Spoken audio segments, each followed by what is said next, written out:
The Las Vegas Raiders cut wide receiver Henry Ruggs III. The move came after Ruggs was released from a hospital to a Las Vegas jail on 2 felony charges after a fiery vehicle crash early on Tuesday that left a woman and her dog dead and Ruggs injured.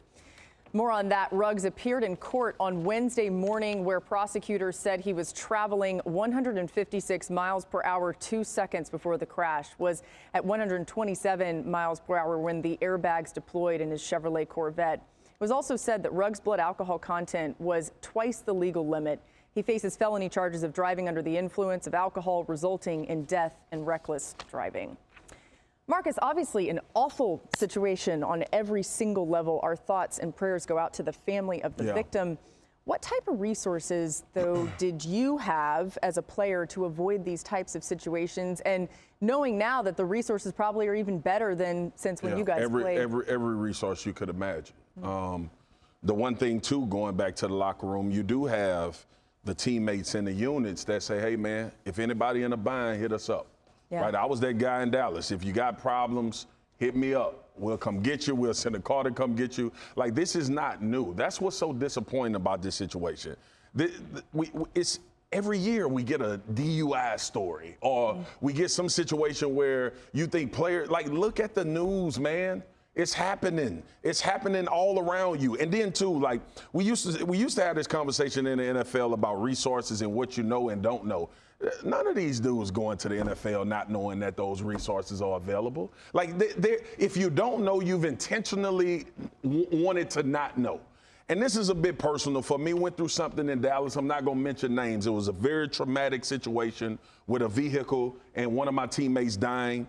But I can't understand it. Like, the decision-making process in that time for Henry Ruggs or whoever decides to drive and you know you've been drinking, it's just like, stop for a second. Like, just stop for a second and think about what the results could be. Because you always say, I'll make it home. But that lady and her pet didn't. Like, that's the real issue. So for me, man, it's disheartening. And I hate pressing on. He's going through enough. His family is going to go through enough. But it's a family that's lost their person. Right. So it's just hard. It's hard to put it in football context. It's just difficult for me because I'm thinking about the family that lost their family member. The football side of things, that'll take care of itself as far as that goes. I think when you look at these situations, Laura, you asked Marcus about the resources. There's plenty of resources. Yeah. I mean, you could hire drivers. Even now to this day, there's Ubers and there's Lyfts, there's taxis. There's all sorts of ways to get into things. And I look at young, 22-year-old. I understand that he's young and he wants to pull up to the club and flex the car and show everybody, look at me, I made it. But to those that are looking at playing the NFL, the best thing ever for me was being able to pull up to the club and jump out of one of them black Escalades or one of them black Navigators and have somebody open up the damn door for me.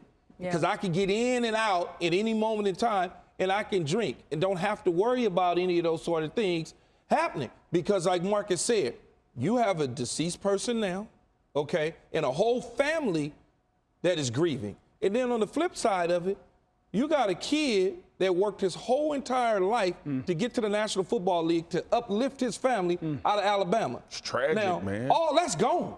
And on top of that, he's getting ready to face some heavy criminal charges. It's senseless. So the players that are out there right now, Dan, they better wake the hell up. Take heed, man. Wake up. And I'm only saying players because this is an NFL topic. Sure. Right. It's true across the board. Absolutely. The woman, only 23 years old. Again, sending our thoughts and prayers to her loved ones.